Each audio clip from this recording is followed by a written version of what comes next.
The twin suns of Carrion forblaze overhead, bleaching the sand dunes into sheets of white gold. Matthew Kane tugged his scarf tighter, squinting at the alien horizon. He had been on this planet for 6 months, a lone human technician, contracted to maintain weather-control pylons scattered across the desert frontier. Most days were quiet. Fix a relay, calibrate sensors, file his reports. But recently, his days had been interrupted by a presence, uninvited, impulsive, and very much alien. Her name was Lyra, the daughter of a respected clan matriarch of the Veari, one of the desert tribes who roamed the endless sands. Unlike most of her people, who treated Kane with wary distance, Lyra had taken to sneaking into his work site, pestering him with endless questions, and worse, tampering with equipment she didn't understand. The first time, she had overridden a calibration pad, nearly causing a small sandstorm generator to misfire. Kane had caught it in time. The second time, she had snatched one of his diagnostic drones and flown it straight into a canyon wall, leaving only a trail of sparks. Kane had been patient. After all, Lyra was young, barely an adolescent by her people's measure, and curious. But patience had limits, and when she nearly sabotaged an entire weather pylon by climbing its structure to see what the stars looked like from up there, Kane decided enough was enough. The breaking point. It was on the 7th day of her interruptions that the crisis came. Kane was elbow deep in the pylon's core housing, carefully stabilizing a volatile coolant flow. One wrong adjustment, and the coolant could crystallize, rupturing the entire system. Human Kane. Lyra's bright voice rang out from above. He froze.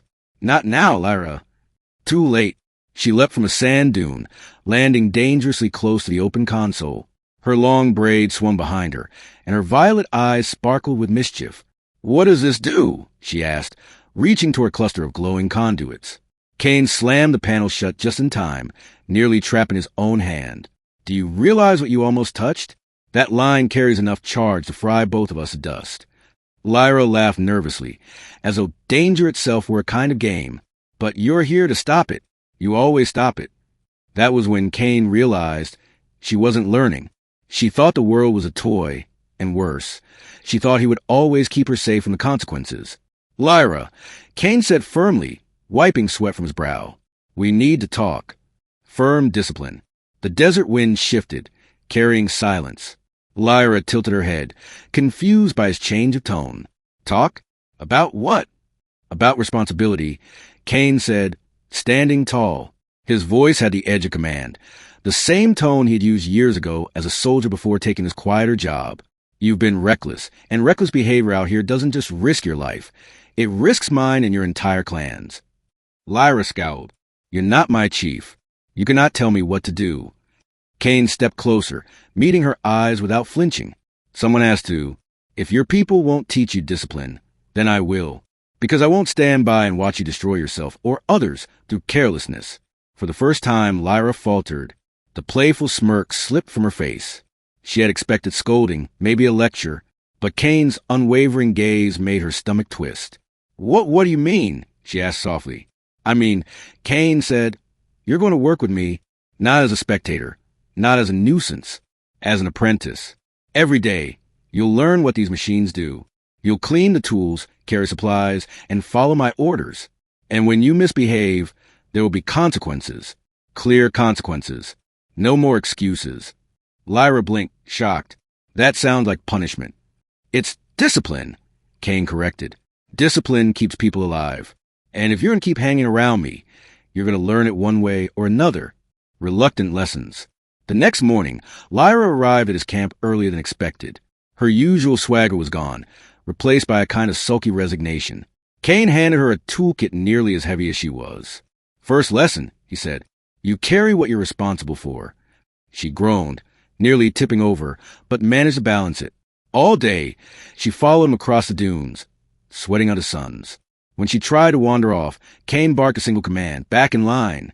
When she rolled her eyes, he made her repeat the instructions until she could say them without hesitation. By sunset, she collapsed near the fire, too exhausted to argue. Kane handed her water. Discipline isn't about making you suffer, Lyra. It's about preparing you. You want to understand the stars? Then you start by understanding the ground beneath your feet. For days, this routine continued. Lyra fetched parts, learned names of components, practiced careful hand movements. At first, she chafed under his rules, calling him a tyrant, a boring old soldier. But slowly, grudgingly, she began to absorb the lessons. She stopped touching things without asking. She stopped treating the pylons as toys. And, though she would never admit aloud, she started to respect a human who refused to bend to her will. Crisis in the desert. The turning point came 2 weeks later. A violent sandstorm swept across the frontier, knocking out 3 pylons in quick succession. Without them, a chain reaction threatened to destabilize the region's entire climate grid. Kane scrambled to repair the first pylon, only to realize he couldn't reach the second in time. His comms were down. His supply drone had been grounded. "I'll go," Lyra said, standing beside him. Kane shook his head. "Too dangerous." "You taught me discipline," she insisted. "Now trust me." It was madness. She was still just a youth. But Kane saw the fire in her eyes. Not the reckless fire of mischief, but the steady flame of responsibility. Against his instincts, he nodded. "Take the stabilizer rod. Reset the junction core. Nothing else." "Understood." She repeated his instructions word for word, her voice steady. Then she sprinted into the storm. The test of discipline. The storm howled, sand stinging like knives.